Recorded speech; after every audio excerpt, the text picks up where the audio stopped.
ค่ะกราบสวัสดีFCทั้งช่องของสงกรานต์นะคะมื้อนี้จะมีแนวทางตำล่าวของพอบ่ประสงค์ออกนามมาฝากค่ะพอบ่ประสงค์ออกนามมื้อคืนนี้บ่ผิดหวังค่ะ13สิงหาคม69บ่ผิดหวังนะคะ นี่ค่ะ เลขพอบ่ประสงค์ออกนามนะคะ เลขดับกระยูนะคะ เห็นบ่ค่ะ36ตรงๆค่ะ ตัวนิ่นด้วยนะคะ และก็ให้วิ่งนะคะกับมา36แล้วก็06ค่ะ พี่น้องเข้าเต็มเลยค่ะ ส่วน69ไปอุบลค่ะ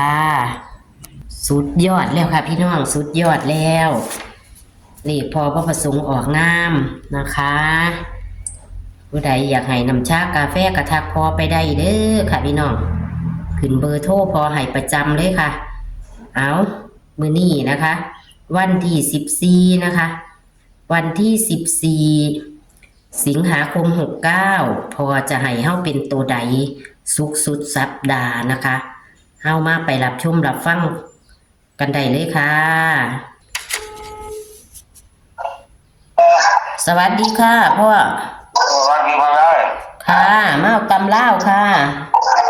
เข่าตุ้มเต็มค่ะมันขึ้นนี่ของพ่อบ่ผิดหวังแล้วเอาหมดเลยนะแต่ละทั้งศูนย์ทั้งหกยกกันอะไรหกหมดค่ะหมดอะไรใส่ค่ะที่แรกว่าสิว่า60อะไรใส่06กันละ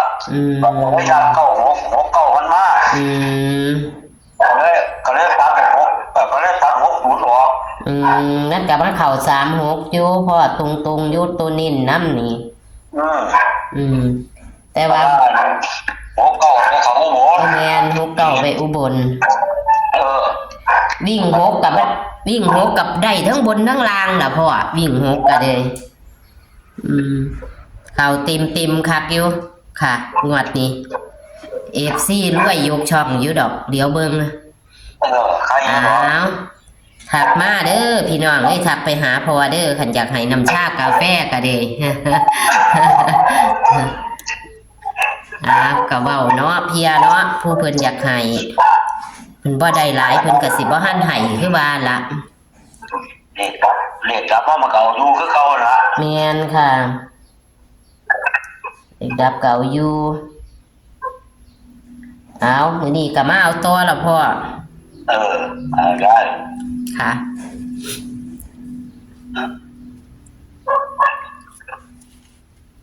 อีกในตารางก่อนเนาะค่ะงานเราเรื่องตารางคน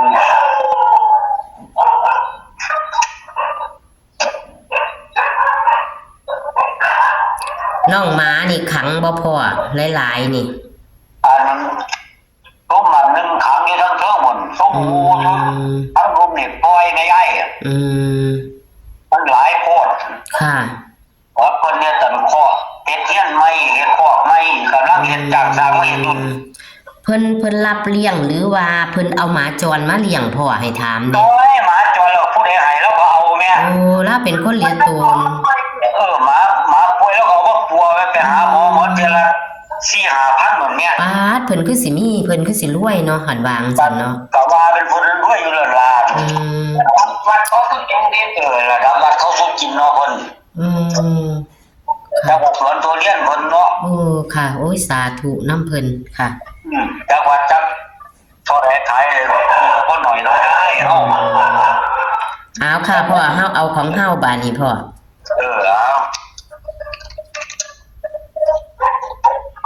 เอาที่เอาลงก่อนนี่เนาะตู้พักแกงใช้เลยเลขในตารางมันค่ะมันนี่7มี8มี1โอ้ยคักเนาะ7 8 1แล้วก็2 5 6 2 5 6แล้วก็9 9 ค่ะวิ่ง เจ็ดกับแปด 7 กับ 8บนล่างอยู่ที่เนาะพ่อเนาะ บนล่างคือเก่าเลยยาย ค่ะจับคู่เลยค่ะ แล้วครูมีเจ็ดหนึ่งเจ็ดสอง 1 7 2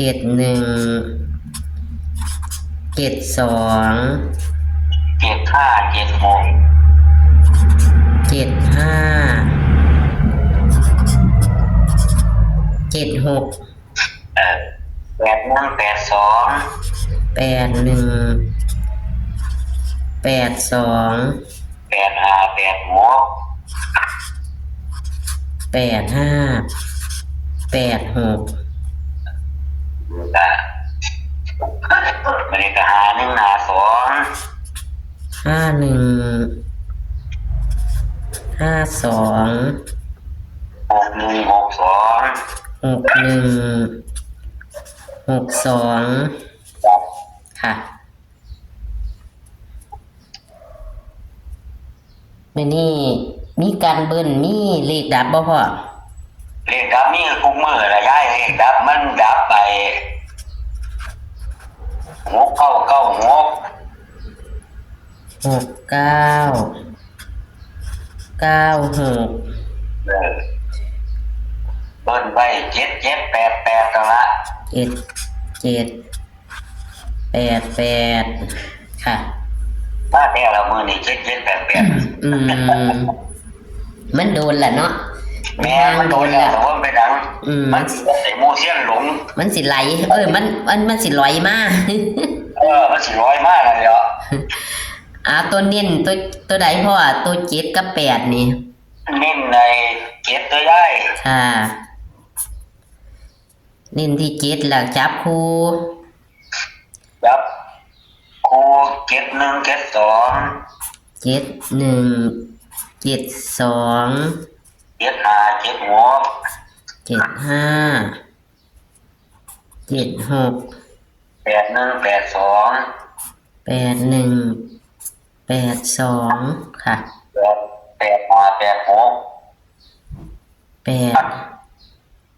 เอาตัวเน้นนั้นเอาหกสุดเนี่ย ค่ะ ตัวเน้นมี6สุดบ่แม่นติพ่อ ว่าเป็นอันหายไปครบหมดเลยแม่นบ่นี่12ตัวนี่ แม่นค่ะ โอ้ย คือให้ครบแล้วว่าจะเอาตัวเน้นนี่พ่อนี่ เจ้ แม่น โอ้หูแม่ตัวนี้แม่ อันหนูว่าเอาขอตัวเน้นหนูก็ฉีดไปน้ำตามเลยแล้ว โอ้ยตัวนี้มันก็มีเจ็ดสองเจ็ดขานี่แล้วตัวนึงอ่ะ ที่เอาสิเขียนไว้ดอกวันนี้เน้น72กับ75 แม่นบัดนี้ละกะ8 2 8 5 พอดีอันฉีดไปตามนั่น6ตัวเลยนะ บัดนี้ก็สิมีบัดนี้มันก็สิมีอัน6162นี่ล่ะ 61 62 นั่นละ6ตัวน่ะว่าแม่นบ่ทันได้ให้12ตัวแม่เนาะโอ้ย ให้แล้วค่ะให้แล้วมันก็จะมีเน้นจับคู่พ่อ โอ้คือเก่าตัว มึงเด้อมีเน้น72 75 82 61 62อีกตัวหนึงตัวใดบุ 82 85นี่ 82แล้วก็8585 162นั่นนี่6ตัว ค่ะเขียนนิ่นไว้ละละเพราะว่าฉีดนะก็เลยได้เขียนนิ่นมาดิก็เลยสิเป็นหนูจะทวนเด้อค่ะ ได้ วิ่ง7 กับ 8ให้รูด7จับคู่มี71 72 75 76 81 82 85 86 51 52 61 62แม่นบ่ค่ะ แม่น เลขดับ69 96กันเบิ้ล77 88ครับ ตัวเน้นก็คือ72 75 82 85 61 62เนาะค่ะครบ ครับ ค่ะ เอาก็จะขอบคุณพ่อค่ะ ครับผมเหมือนแย่งมันหมานอีกเด้อย่ายทำซองอีกเด้อ ด้วยยกช่องอีกเนี่ยใครเนาะพ่อเอา แม่น สุกสุดสัปดาห์มื้อนี้เอาเฮงปังค่ะ ค่ะ สวัสดีค่ะพ่อ ครับสวัสดียาย แฟนเพิ่นหรือว่าแม่บ้านเพิ่นไปเลี้ยงน้องหมา ก็เลยมีเสียงน้องหมาหลายเด้อค่ะ เพิ่นไปเป็นแม่บ้านให้กับถ้าจะผู้เพิ่นเป็นเศรษฐีเพิ่นเอาน้องหมาจรมาเลี้ยงเพิ่นเลยให้ผู้นี้ไปดูแลนะคะ พี่น้องเอาเฮาก็มาเบิ่งตัวเลขแนวทางของพอนะคะบ่ผิดหวังก็คือ36นี่แหละค่ะพี่น้องส่วนวิ่ง6เน้น6นี่ไปทั้งบนทั้งล่างก็คือ3606นะคะมาทั้งบนทั้งล่างแล้วก็69เพิ่นไปทั้งอุบลอีกพี่น้องสุดยอดเลยค่ะสุดยอดนะคะเลขดับเพิ่นก็อยู่ค่ะพี่น้องนี่ค่ะตัวเลขแนวทางของพอวันที่14สิงหาคม69เด้อค่ะตำเล่านะคะเน้นก็คือ72 75 82 85 61 62ที่เขียนว่าเน้นเด้อค่ะพี่น้องถ้าที่แรกเพิ่นบอกผิดนะคะก็เลยได้ฉีดเส้นใต้ไว้หลาย